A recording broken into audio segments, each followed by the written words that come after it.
Morning, everyone. My name is Shazia Khan, and the unit we'll be doing today is Unit 3, which is Human Resource Management. We looked at Learning Outcome 1 previously. Now, the Learning Outcome we'll be looking at is Learning Outcome 2, which is to evaluate the effectiveness of key elements of human resource management in an organisation.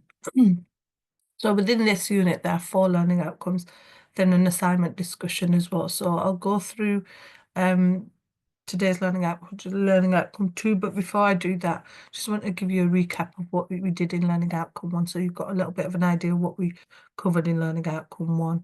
So learning outcome 1, we looked at explaining the purpose and scope of human resource management in terms of resourcing an organisation with talents and skills appropriate to fulfill business objectives. We looked at elements of the nature of HRM. We looked at recruitment and selection. We looked at hard and soft elements. We looked at the element of external and internal environment. We looked at job analysis and performance and job roles. We looked at organisation objective and HR, and we looked at enterprise as a case study, rent a car. And we also looked at the element of selection process and the methods of selection, so the strengths and weaknesses. We looked at onboarding and induction, and also looked at elements of the internal labour market and the impact of technology on HRM. So these is just a quick recap of what we did in learning outcome 1. So self-assessment, rate your current knowledge and of training and development. Indicative content for learning outcome 2 is to look at learning, development and training. Look at differentiating development and training, identifying training needs, why they're important, the training gaps, the types of training, evaluation.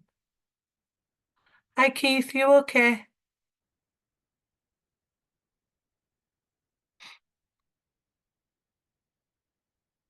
Keith, you okay? Can you hear me? I can hear you. Okay, so we're just going through, I'll just reiterate what we're going through. We went through a learning outcome 2, which is today's session, which is to evaluate the effectiveness of key elements of human resource management in an organisation. And just a recap of what we did in the last session. So we looked at elements of HRM in learning outcome 1. We looked at recruitment and selection, hard and soft. We looked at HR practices and internal and external environment, performance and HR roles. We looked at organisation objectives and HR, and we had a case study there as well. And we looked at things like selection and recruitment, the efficiency of HR practices. We looked at onboarding and induction. So these were examples of what we did in the last session. Are you okay with the last session? Is there any questions on that, Keith? No question. Thank you. So the next indicative content for learning outcome 2, which we'll be doing, is today looking at learning, development and training, why that's so important, differentiating between development and training, identifying training needs, training gaps, types of training, evaluation of training, job and workplace design, reward management, intrinsic and intrinsic rewards from work, the link between motivational theory and reward, and why motivation is so important within HRM, series of job design extension techniques, the flexible organization, types of flexibility, numerical, structural and functional flexibility, working conditions in modern organization, benefits to employees of flexible working practices, performance and reward and performance management methods to monitor employee performance, and types of payment and reward. So the first one is motivation. That diagram identifies why motivation is so important, and there's different theories that are really important in regards to motivation. We've got the Maslow theory, the Drucker theory, the Likert theory, Taylor theory, Hargis theory, Hertzberg, McLennan, McGregor and Mayo. And as we're going through, we'll go through each of the theories. Why do you think when we talk about motivation, why do you think it's so important within a workplace? or within like any sort of elements of that? Sorry, Oh, it's okay. Continue. Sorry. why do you think motivation is so important? To reduce turnovers. Yeah, motivation, is trying to identify elements of inspiring, employees to perform at their best, trying to get them to work at their best. And this can be achieved through different kind of strategies, such as offering competitive salaries, maybe providing opportunities for career advancement, also recognizing if someone's doing, really well within a job, and giving them creating a kind of a positive working environment. Motivations are the internal process that count for the level of individual's intensity, direction, and persistency or effort towards attaining a goal. So, if you're a motivator when it comes to, HRM, it's where you drive the person towards a goal or outcome. They are working so hard towards an outcome, and it's relevant to the business or the organization they're working, so they have strategies in place to make sure that they inspire workers more. And there's a video there that looks at what is surprising truth of what motivates us. And have a look at that in your own time. The link is there as well. And it shows what motivates us as individuals as well. So how to try this? So what motivated you to study? What is motivating you to succeed? Visit the following site for ideas and tips, so that academic tips. So what motivated you, Keith, is just an example to study. What gave you that motivation? Knowledge Knowledge, yeah. Did you and want to to be progress in financial. your, sorry, what was that, Keith? Nene, in order, that's the reason why I chose this, so I can be knowledgeable, so I can also be financially stable with the knowledge I'm going to gain. Yes, yeah. And do you think Mm. that motivation is really important for someone, to make them progress in life as well? Yeah, it's Yeah. important. Because if you feel like you don't have any motivation, you don't want to progress, do you? You don't want to go on No, you don't. further. No, so Yeah, motivation is really important. It motivates you to achieve your goals, what your goals are at the end of the day, what you want to do, how you want to do it, and also, how it impacts on your life as well. You know, if you are not motivated person, you're staying at home and you don't want to do anything, you're not going to want to proceed in the future. You don't want to become better. So, motivation is really, really important in regards to that. Individual motivation and performance. So if someone is motivated and if just an example, if someone is well motivated, will they perform better? yes, they will. Yes, they will. Yeah. So employee motivation is the level of energy that, um, commitment and creativity that employees bring to their job, and describe how they are invested in their work that they do. Motivated employees adhere to certain behaviors and engage in actions that result in positive rewards that satisfy human needs. And there was some research, empirical evidence that suggests that job resources are involved not only in motivational process, but also in the energetic process, suggests that lack of resource contributes to job strain, which is, this was by Baker 2012, and it's true. If you don't have the resources in place, it doesn't motivate you to work harder. Motivation is a big element of employees' life. Employee motivation impacts performance, in positive ways. Motivated employees are more productive, happier at work. They will work more and become more happier, and they're more committed to the vision. They're also better collaborators, and are likely to stay with the organization, for a long time. So if you're a good employee and you have motivation in place, you will stay with that organization if that organization has put good strategies in place for you to perform better. So effective performance management is essential for high motivation and high performance. So you as a, individual will perform better, and the productivity will, get better as well, because motivation drives employees, to job satisfaction as well. And if you have a good manager in place, that manager is going to motivate you to follow them, because employees want to get better, don't they?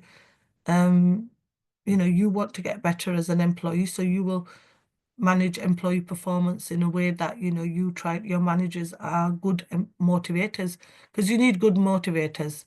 I think if you don't have a good manager, I think you do struggle. So, employers, need to be made sure that they've got a good manager in place.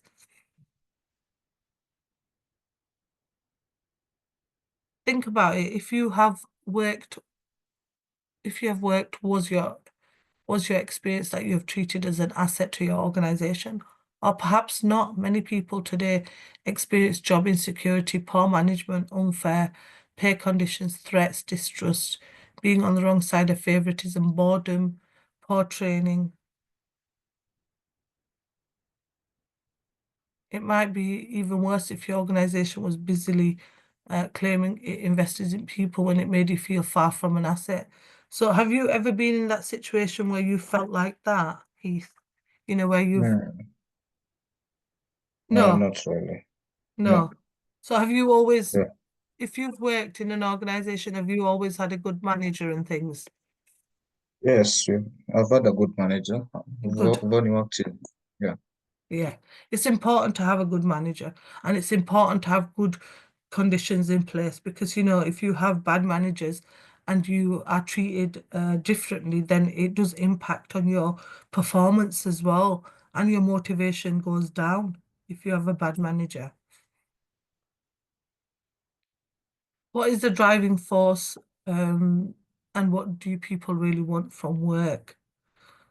So this, what do you think the driving forces are? What do you think what people want from work? What do you think they want from work? What do you think? What do they want from work? Yeah, what do you want from work? When you go to And if work, what do you them, want to be what? Do you want to be uh, would you want to be happy? there's a lot to be happy, Yes. Yeah, what else? motivated. Motivated, excellent. Yeah, what else?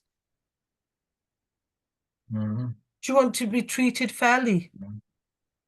Yes, Yes, of course. Yeah. that's important, yeah. So there are Hmm.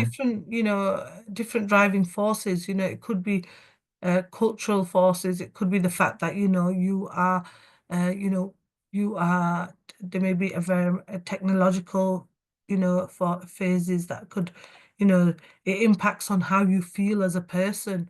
So if you're going to work and if you're feeling down and you don't want to go to work because you've had a bad experience at work, you're not going to want to go to work, are you? You're not going to be motivated. And that measures your motivation, because if you are in conflict with your manager or in conflict with an employee, you don't want to be going to work. You want to feel like, you feel like you don't want to go to work, and you feel depressed, and there's no motivation and there's no driving force to get you to work. So you need to have driving forces in place on what people really want. They want a fair organization. They want someone who's treat them fairly. You want someone that you're paid the same as others, no discrimination, nothing like that. But some employers are like that. You just, you become lucky if you get a good employee.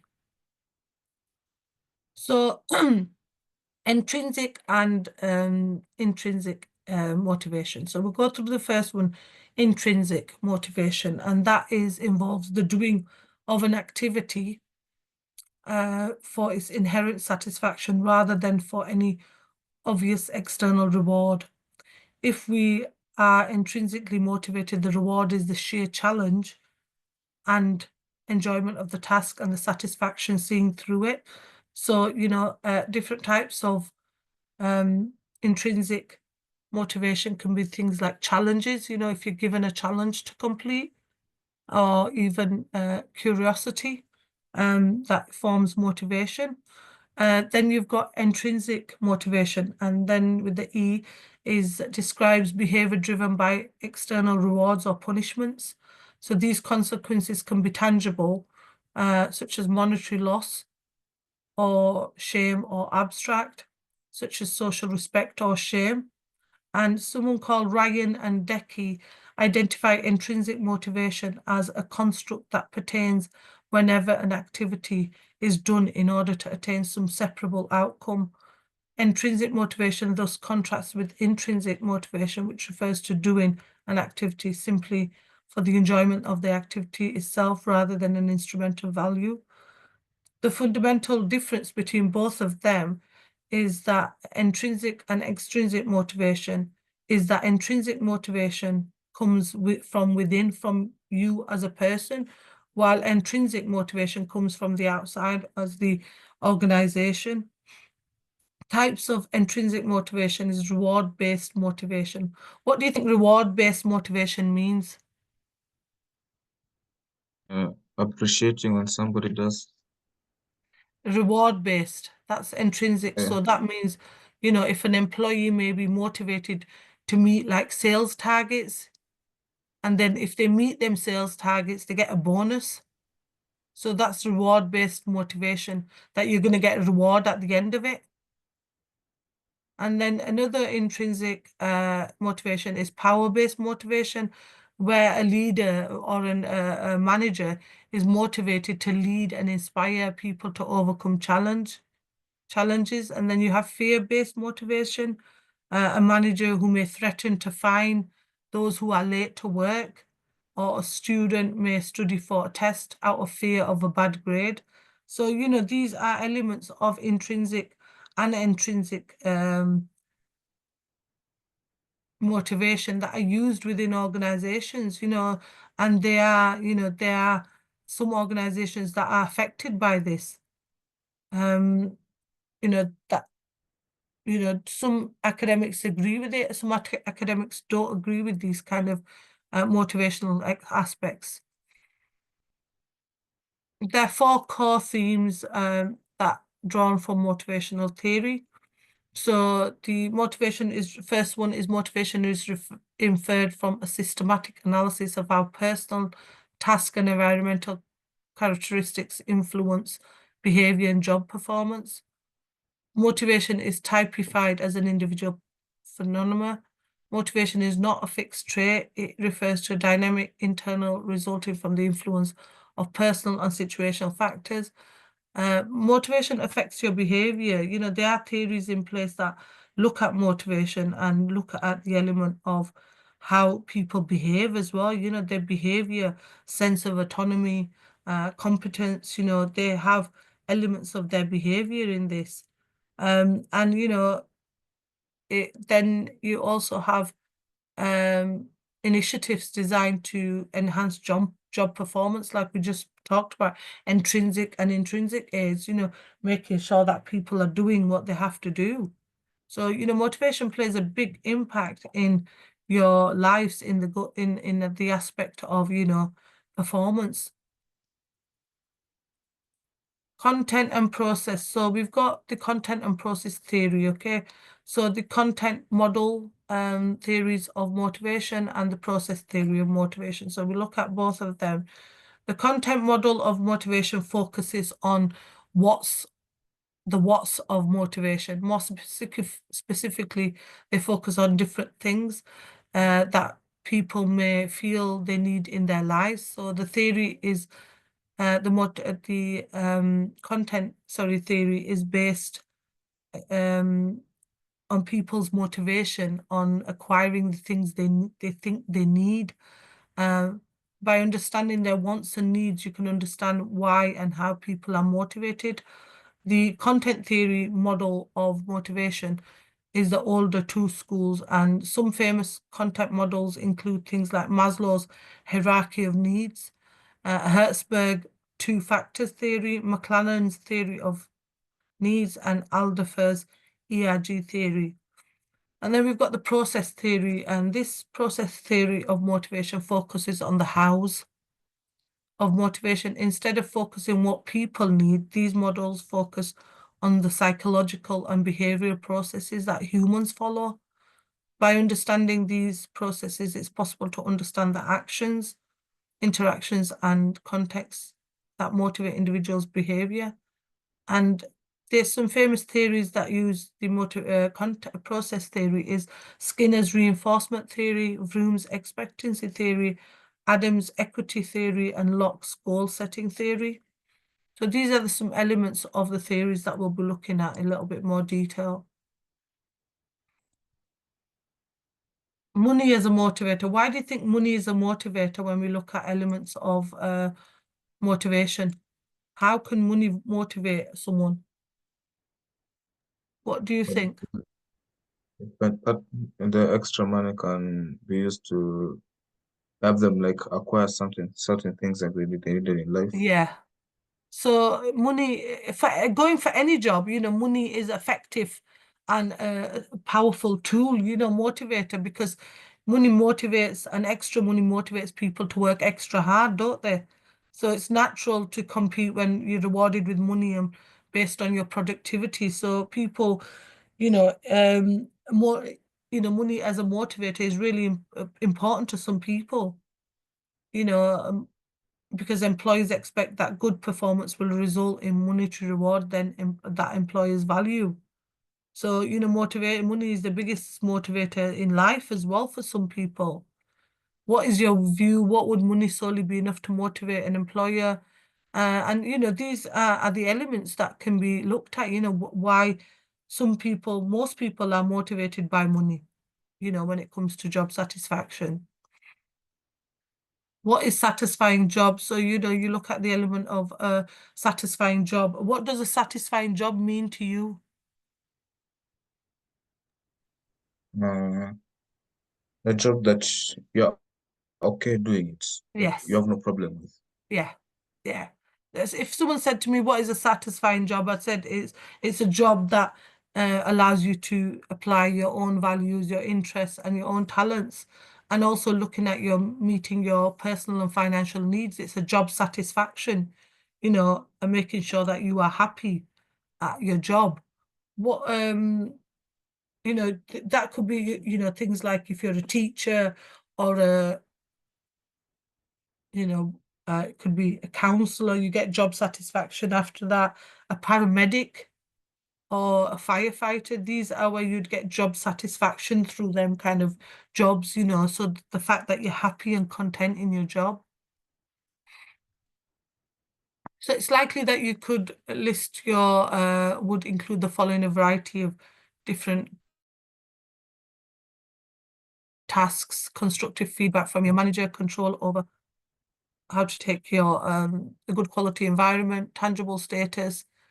Job satisfaction is complex and multifaceted. So, a concept which can mean different things to different people. Job satisfaction is more of an attitude or an internal state. For example, unassociated with people feeling of achievement. Dimensions of job satisfaction. Individual factors include personality, education and qualifications, intelligence and ability. Social factors include relationships with co-workers, group working norms. Cultural factors include things like ethnicity, underlying attitudes, belief and values, and organizational factors like nature, the size of the organization. Then you have environmental factors include economic, social, technological, and then here you've got a link there at the bottom of that slide, which is to explore the results of the survey of workplace happiness in 2019, which you can have a look at in your own time. So a link there as well, answer the following questions. Who are happy at work, managers or non-managers? What are the younger workers unhappy about? Does job satisfaction have an impact on productivity? And the link is there for you to have a look at, and it looks at elements of, who is more happier? Is it the job or is it the employer or not? So according to Hackman and Oldham, and they looked at the element of motivation. And the Hackman and Oldham theory mode identifies 5 elements that are essential in creating fulfilling and motivating work environments. And these elements are skills, task, skill variety, task identity, task significance, autonomy, and feedback.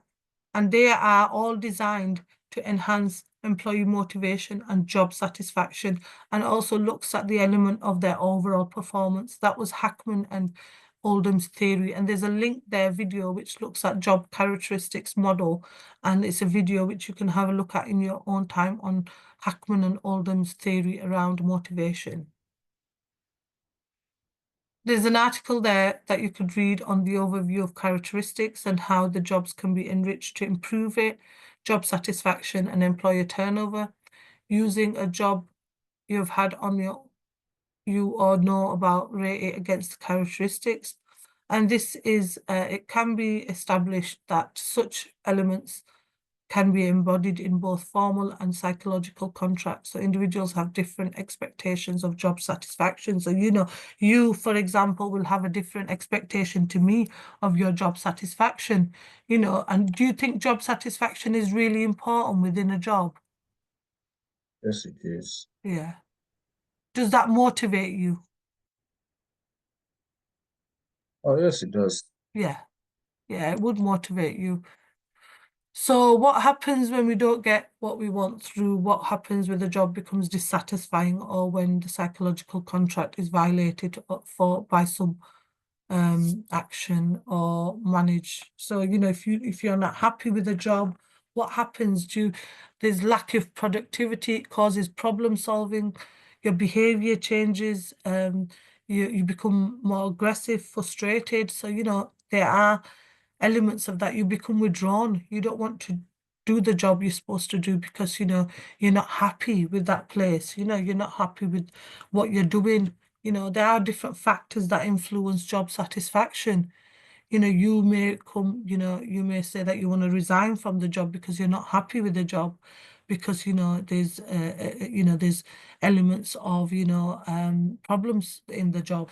So you may want to, job satisfaction is really, really important because it identifies your productivity levels as well. Below this slide, there's an article that you could read on the causes of frustration and its impact on work productivity, and just have a look at that in your own time.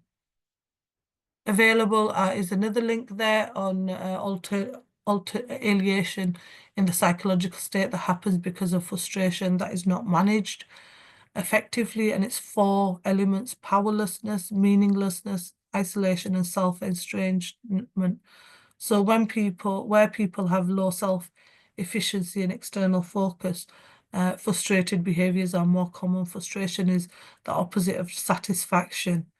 So economically and in a human sense as well, it makes sense for employers and managers to be interested in what creates frustration. So, managers will become frustrated, and productivity will become low if there's no motivation. If someone is frustrated, they're not going to be motivated, and their expectation and needs need to be met. So to make sure they are motivated throughout their profession.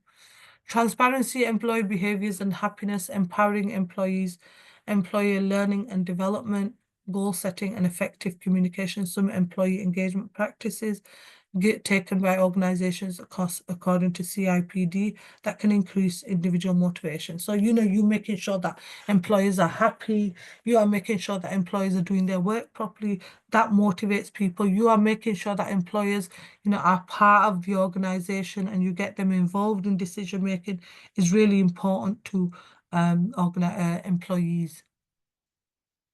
So how try this? Outline the key benefits of managers having knowledge of organizational behavior. Explain the difference between intrinsic and extrinsic motivations, and discuss how content theories are different from the process theories.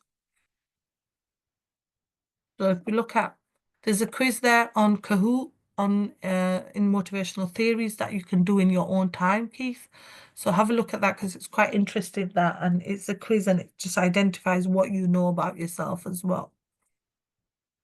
So training is the process of increasing the knowledge and skills of an employer for doing a particular job. It seeks to improve the job performance and work behavior of those trained. Why do you think training is so important within a workplace? To sharpen their skills. Skills, yeah. Do you think training is needed in every job? Yes, it's needed. Yeah. It's the development, it's your CPD, making sure that, you are learning more. It's the process of learning, the process of getting skills, qualifications. It is really important, training and development, making sure that you are performing well at work as well. So if you have a skill, you're going to perform more well because you're going to be able to use the machinery well. If there's poor health and safety, that causes accidents. So if you haven't had training and you don't know how to use the machinery, you're going to cause accidents within the workplace. So you need to make sure that employers need to make sure that they are giving sufficient training. Using the space below, identify at least costs and benefits of a training workforce. So we'll go through that. Training costs. So, when you have costing in regards to training, is it cheap? Is training cost is cheap?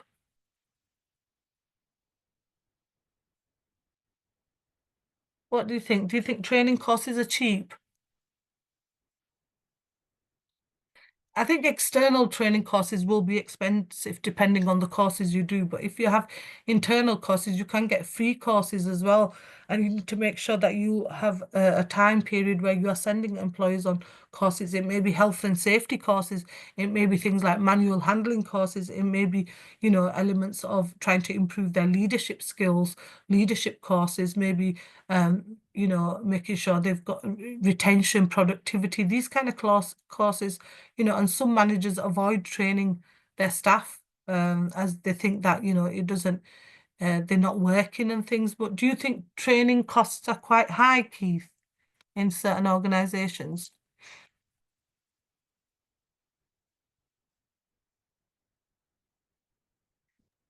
Yes, So, it's quite yeah. Why do you think this? because it's an extra cost to the Yes. organization. And do you think employers like to send people on training? Uh, yes, but no, because if they send them on training, improving their skills, then Yeah. plus there's also Costing. when they send them, they're costing. Yeah. Sometimes Mm. they have to send them because it's a requirement, like health and safety and things. But employers they don't tend to like sending them. Training benefits, so possible answers. We've got the importance is when improve their skills. Training should improve employees' motivation and productivity.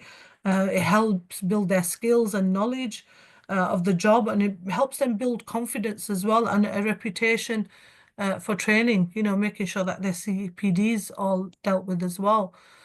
Training benefits reduce costs, increase revenues, innovation and flexibility, improve morale around the organization, reduction in the number of defective products being produced, increased likely of internal promotion. So the more the training is given, the more, people can move on.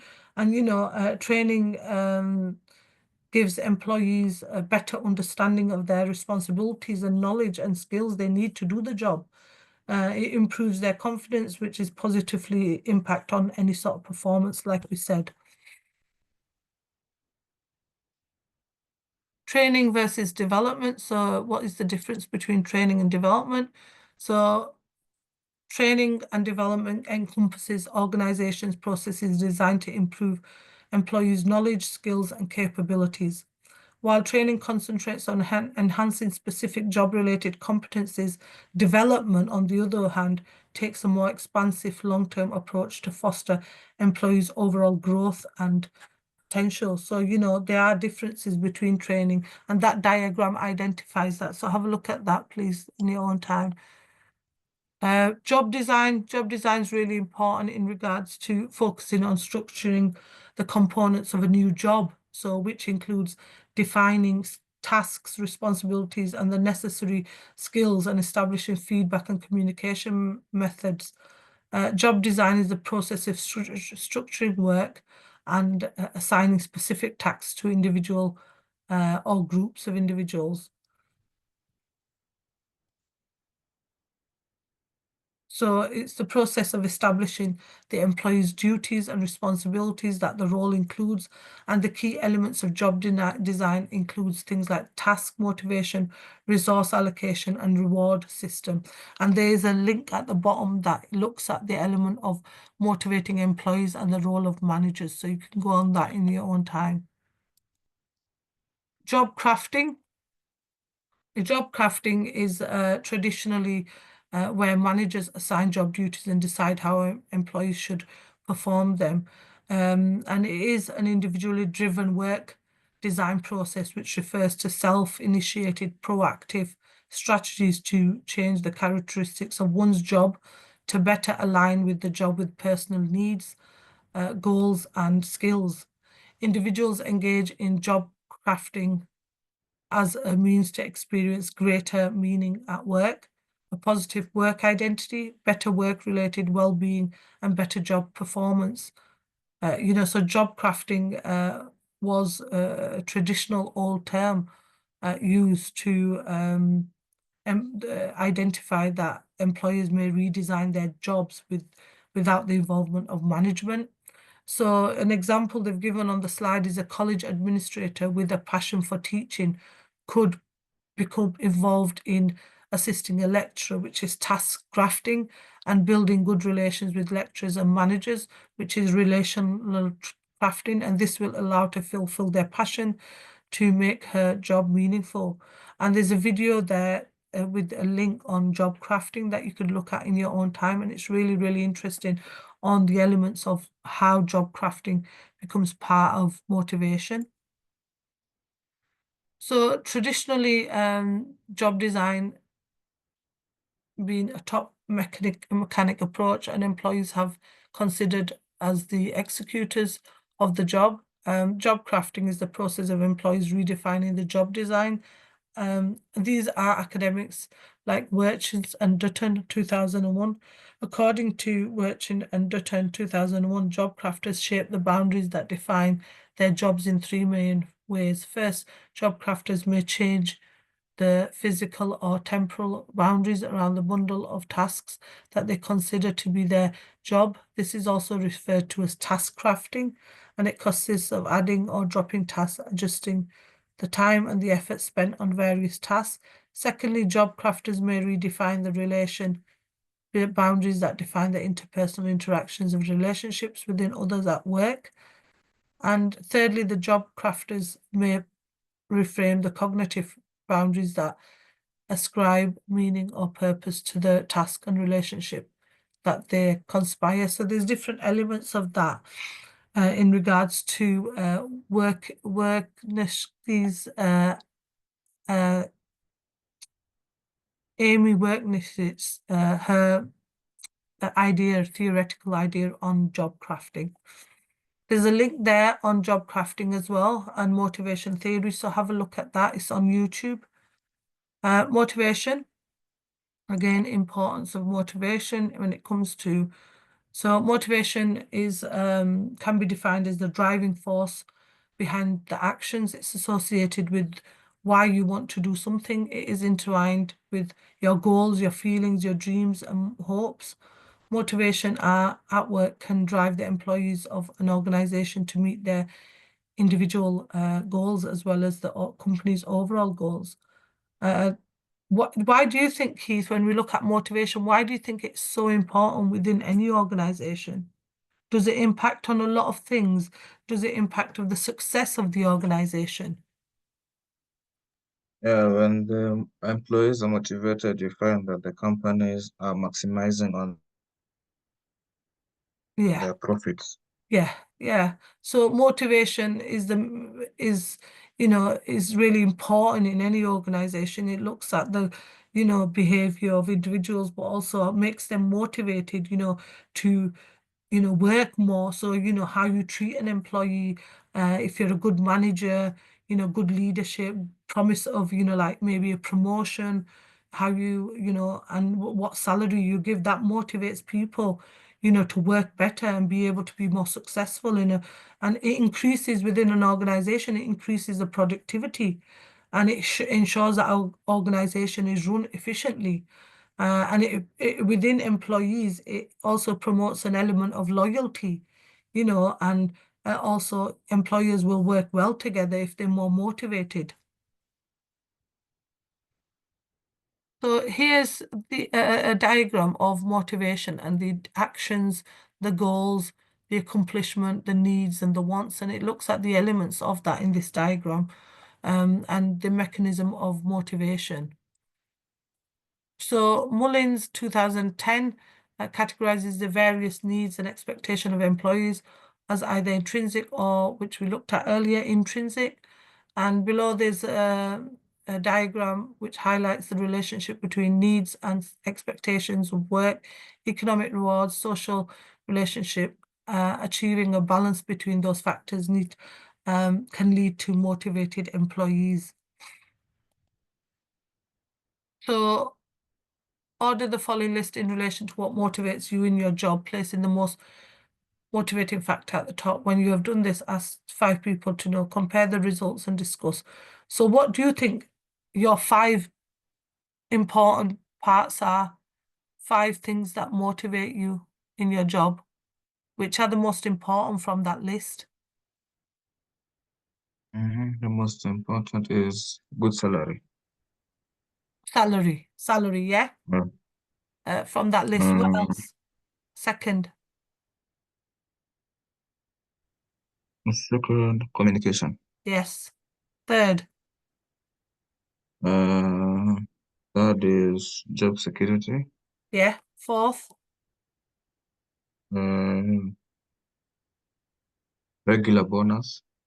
regular bonus, yeah. Fifth, Flexible working hours. what about the other ones? Will they come below that then? What about control over your job? Do you Sorry? think that's important? Control over your job? So these are some of the elements that, you know, persuade. Everyone will have different, you know, list of what motivates them from the top down. And it's good to have that in place. So in order to motivate staff, you must understand the major theories. So look at these theories, and they are elements of these, what each of these theories do. So you've got the Maslow's hierarchy of needs, Hertzberg two-factor model, McLaren's achievement affiliation power model, McGregor's theory X and Y model. Find each of these theory and do a little bit of research around them, and read up around them, because it would be part of your assignment as well. And also there's some online ebooks that you can refer to on Moodle, which is central, but also helpful. And the chapters of that book are just listed there as well. So the first one is Body D, Management and Introduction, 5th edition. And the link is there. So this book is really interesting for you to have read of. Mullins as well, and the link is there for the ebooks. So have a read around these different theories of motivation as well. Further reading is a link there that you can look at strategy and motivation on Kaplan, and it looks at strategy and people that you can read at in your own time. So now we've finished the elements of these, some key terms: motivation, training, job design, and motivational theories. So now we've finished learning outcome 2 on the HRM unit. Is there any questions you've got until the next learning outcome? We've looked at today, in today's session, we've looked at the element of, you know, development and training and why it's so important. We've looked at training gaps, evaluation of training. We've looked at motivational theories and reward extension. We've looked at flexible working conditions, performance and reward, management, the different theories, motivational theories, the different elements of motivation, and, you know, the theories like Drucker, Taylor, Hertzberg, McGregor. Is there any questions you've got around motivational theory now, before we finish this session today? Keith, And I have no question. are you sure? If you have Yeah. any questions, these are the references we've used today, and please go on to Moodle for any additional reading or anything that you can help you with around that. And use the links that we've put on these slides to get some extra additional reading. And if you have any questions, you need to email learnerwork@ukvarsity.co.uk. So these links that have been put on the slides are additional reading for you that you can go and try and work around that as well and try and help you understand certain concepts if you don't understand them. And the next session we have is Learning Outcome 3, which is next Monday and Tuesday. So if you haven't got any questions, thank you for attending today's session, and I will see you in the next session, Keith, next week. Is that okay? Okay. Did you talk about did you talk to them about my module? Yes, they said it's on your list. I spoke to Jill. She said it's on you have to do the module. But on a login doesn't say that. Yes, Doesn't you do you this in need it. to you need to contact learnerwork@ukvarsity.co.uk and email them and tell them that you can't log into it. She has spoke to someone about that, she said, but to email her, is that okay? No? Okay, okay. Email her, okay? Thank you for attending today's session, Keith, and I will see you in the next session, okay? Okay, Thank you. Have bye. a nice week. You too. Bye.